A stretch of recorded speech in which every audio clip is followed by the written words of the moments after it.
Today's November 29th, 2016. High in the nest, overlooking a new construction site next door, John. Indeed. The Eagle's Nest, Andrew. Yes. 45 stories up. Okay, I went over to the VIX today, to the CBOE, as I do every day. I got over to the floor, and my God, I had never heard it this silent before. I mean, I literally, it was, you could sleep. I mean, it was that dead, and I didn't know what to make of it. Didn't know what happened. And then? Well, somebody did die, a trader. Gotcha. I know. This guy was 40 years old. Don't know much about him. Terrible. Just passed it. Now, did you hear? And he had a brother on the floor that traded in the VIX pit, right? Yeah. Wow. So I know Terrible. what firm it is, but I don't want to say anything. Prayers just yet. out to those guys. Yeah, but the whole S&P pit was like silent. I mean, I never heard it like this. Anyway, VIX trade. Now you went over there later. Did Jamie give you another VIX trade? He gave you something earlier. Somebody bought a ton, like 50,000 of the December 19 calls. And I think it's regular December expiration for the VIX, which is, of course, regular listeners know the VIX does not expire when regular options expire on the third Friday of the month or on a weekly basis on the Friday. VIX expires in the middle of the week on the opening print on a Wednesday. And anyway, December 21st, VIX expiration, I believe, was what these 19 calls were, Andrew. How many did they do? 50,000. 50,000. Yeah, for I want to say 44 cents. Now, here's the rub, and this is why what Pete and I do, and Andrew, is not an exact science. We know they were bought. They paid the offer for these calls. Okay, great. If the open interest was 10,000, I could say at least 40,000 of these calls would be opening. 10,000 could be covering short positions. The other 40,000 would be opening if there was a 10,000 open interest. Problem, Andrew, is there's 116,000 open interest. So until tomorrow, Wednesday, the 30th of November, we don't know if they were buying these calls to close. In other words, they had sold these calls earlier, thus creating that open interest, or whether they're opening new trades. If tomorrow when we come in, the open interest is 150,000, we know they were opening new trades.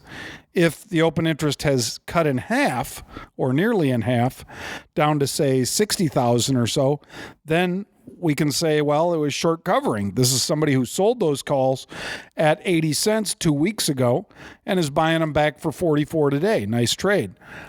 I don't know. I can't say definitively until tomorrow, but it's a big trade, and it's worth noting that somebody thinks at roughly a VIX of 1280 or thereabouts for the spot VIX that somebody wanted to cover these and figured it's not worth it having them hanging out there as risk in case something happens.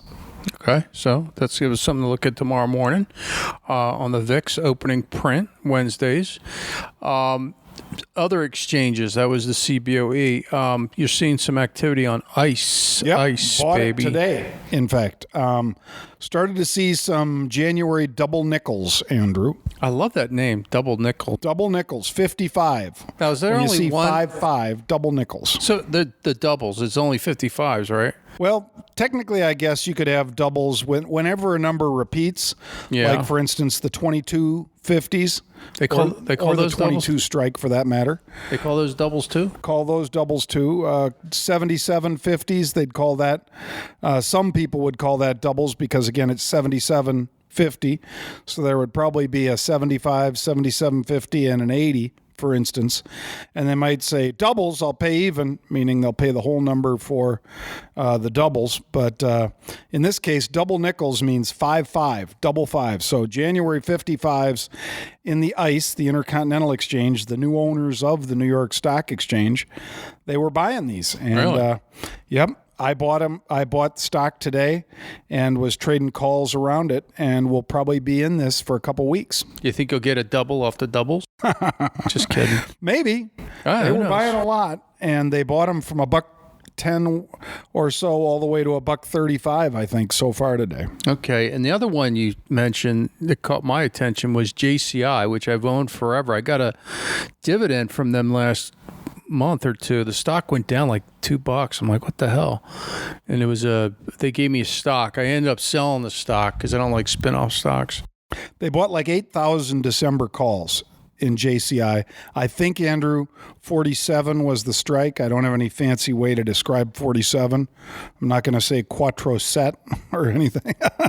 But so they bought the 47s. I think the open interest was only a couple hundred, and they bought like 8,000. So this is definitely another good example. This is an example of somebody opened. They bought these today. It is not closing of an existing position. It's an opening new position in JCI today with the stock trading, I think, about 45.50. Okay, so almost at the money, we'll call them. Yep, $1.50 out of the money. Now, here's a stock that's making me sick that I probably shouldn't talk about, and that's, well, because they do this wall of fear, and I've been in it twice. I've made money on both, so I can't, be too upset with it, but I should just keep coming back to what I always say. They got Star Wars. Now they got Moana with The Rock, la, la, la. I sold Disney too early. You're seeing calls in it. I don't know. I'm not going to chase this. Disney, DIS symbol, ever since earnings was a gift. This stock came out, opened down, I want to say like $4 or $5, Andrew. Oh yeah, last week. It was like last week, 2 weeks ago. 2 weeks ago or so. Came out at, let's say it was 96, traded down to 91, and then on the call, Iger says, by the way, we're not losing subscribers nearly as fast as we were previous quarters in ESPN. So the thing stopped going down on a dime, reversed, and did a V-shaped bottom. Aftermarket. I bought that wasn't in the even after like hours. a market event. That was like aftermarket stuff went on. I remember that. Now I've hedged that trade. Already took profits, but I locked it in by buying a put spread. But now I'm back into fresh one, Andrew, because this was pretty robust buying, and it was, I think, out in January. So, or even further, I'm not sure. But if you pull it up on your screens, folks, you'll see big open interest change in Disney.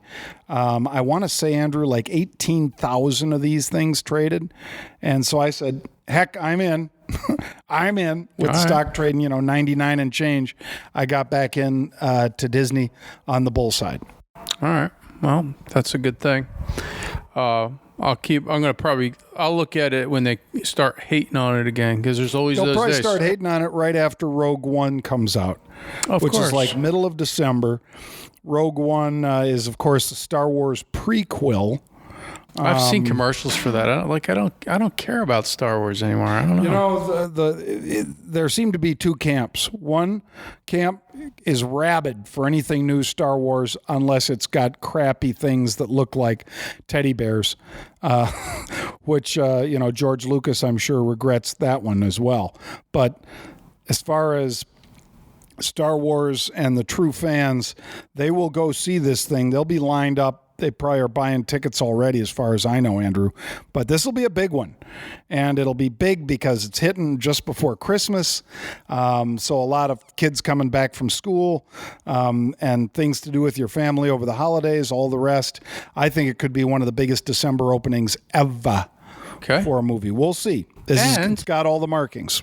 And we did a vlog today. Were you happy with that? Yeah, the vlog about our package. We got a package from China. Well, we got two packages. I know. One from Memorial Sloan Kettering. Thank you guys very much for acknowledging the money that we raised for cancer, both patients and research. And that's the one where you went running and rowing and stuff like that. Wall Street Decathlon. Wall Street Decathlon. Yep. We were one of the leading money raisers. Not the top one. I think that was Merrill Lynch. So hats off to those guys. Tip of the hat. Great job, guys. But I think we were in the top 3 or 4 money raisers, and our team raised like $35,000. There's a bunch of ripped hedge fund guys in there. Oh, there are some beasts out there. That's what they spend their money on. It's good competition, though, and it's great for charity. So Are you going to do that again this year? absolutely. Really? I'm going to. When is it? Like June, maybe? Yeah, it's like middle of June. I'm looking forward to doing it again. Oh, that's right, because I go back down the shore that week. Maybe I'll swing through New York and come this time. All right, so there we have it. Maybe we'll do another unboxing or unbagging next week when you're in town. Yeah, and let us know what you thought about Satan. Satan wants to be a regular on the That's show. right. Satan, It's hard to turn him down. You know, when Satan wants to come on, he's kind of got to deal with Andrew. he's busy this time of year. But yeah, he's very busy. This, you know what? Santa's only one letter away from Satan.